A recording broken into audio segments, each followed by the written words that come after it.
bonjour à vous, ça va bien? Oui, d'accord. Aujourd'hui on est le matin, vous allez peut-être me dire que j'ai l'air fatigué. Et non, c'est pas à cause que j'ai fêté hier soir. It's party time! C'est à cause que j'ai été voir l'avant-première d'un excellent film. Et j'ai hâte de vous en parler. Là, on va juste mettre quelque chose au clair. Le monde va me poser des questions sur mon décor en arrière. Et ils vont me dire, c'est quoi c'est ça? Je vais aller me chercher une petite bagatelle, la mettre au-dessus de mon bras, et marcher dans la rue en chantant des chansons. Que j'aime cette ville! Les personnes, vous allez sûrement me poser des questions. Est-ce que c'est parce que t'aimes Paris? Est-ce que c'est parce que t'aimes le langage français? Est-ce que c'est parce que t'aimes la ville, la France? Non, pas en particulier. J'ai pas... non. Alors, je vais commencer avec le film que j'ai été voir hier soir en avant-première. Le film, c'était Argo. Il a été dans beaucoup de festivals en début d'année et il y avait une grande attente par rapport à ce film-là. Il y a des excellentes critiques, puis c'était vraiment une attention particulière que je portais au film parce que c'est peut-être un candidat très potentiel pour le titre du meilleur film de l'année aux Oscars.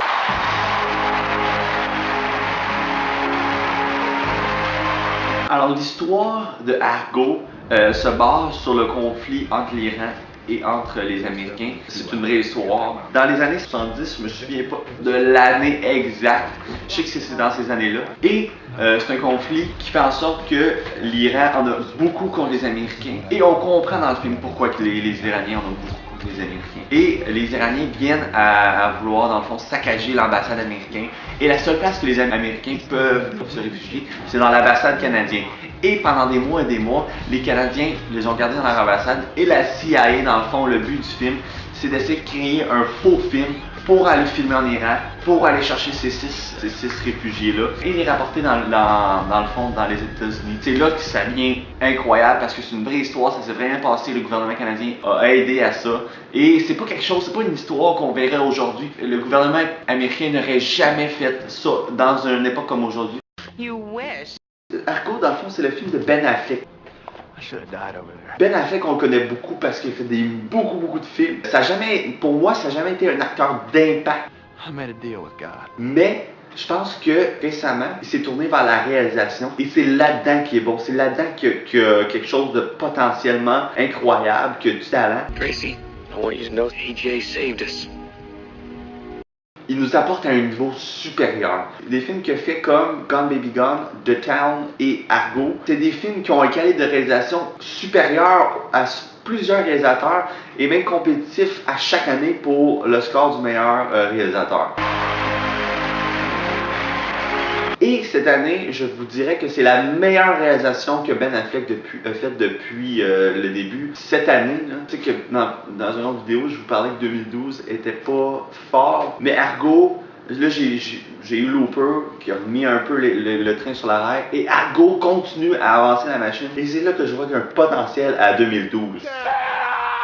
À la scène initiale, quand ça commence, quand les Iraniens sont à l'ambassade américaine, puis il y a l'espèce de tension qui monte. Et c'est une des meilleures scènes d'ouverture que j'ai vues dans un film depuis des années.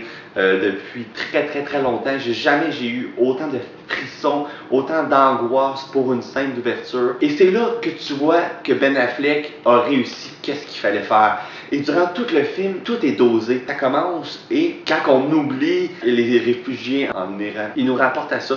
J'avais peur que le Canada, parce que le Canada a beaucoup aidé dans cette histoire-là. C'est une vraie histoire et c'est quelque chose qui a été très bon pour le Canada et pour les relations des Américains avec les Canadiens, qui n'étaient pas nécessairement à son meilleur dans ces années-là.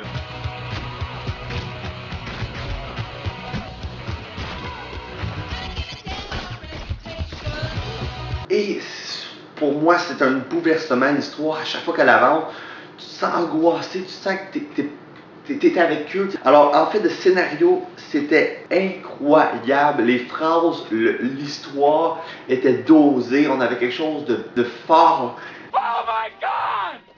Comme je vous dis, la performance de Ben Affleck, c'est pas ça qui fait la qualité du film. Elle était bien, c'était pas méchant, mais c'était pas wow non plus. Mais c'est la réalisation de Ben Affleck qui est l'élément positif du film. John Goodman et Alan Arkin étaient excellents dans leur rôle, qui travaillaient dans le fond à créer un faux film pour essayer d'aller chercher les Iraniens. c'était quelque chose que j'ai quand même assez apprécié. Je vous dis immédiatement avant de donner ma note, c'est un sérieux candidat pour le meilleur film. C'est même pas un sérieux candidat pour les nommés des meilleurs films. C'est un sérieux candidat pour le meilleur film. J'ai hâte de voir le film qui va le surclasser. Parce que selon moi, jusqu'à date, c'est le candidat exact pour gagner meilleur film. C'est pas compliqué comme histoire, c'est simple, c'est incroyable, tu vis des émotions fortes. Et pour Argo, je donne ma 3e note de l'année, un 9 sur 10.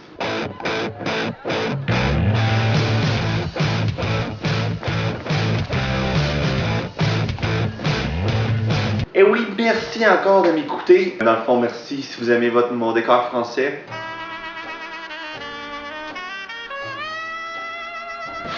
J'aimerais une petite bière dans mon bistrot, s'il vous plaît. J'aime la France, j'aime Paris. Allah, oh! C'est Simon Azure qui vous dit, le bois, c'est chat.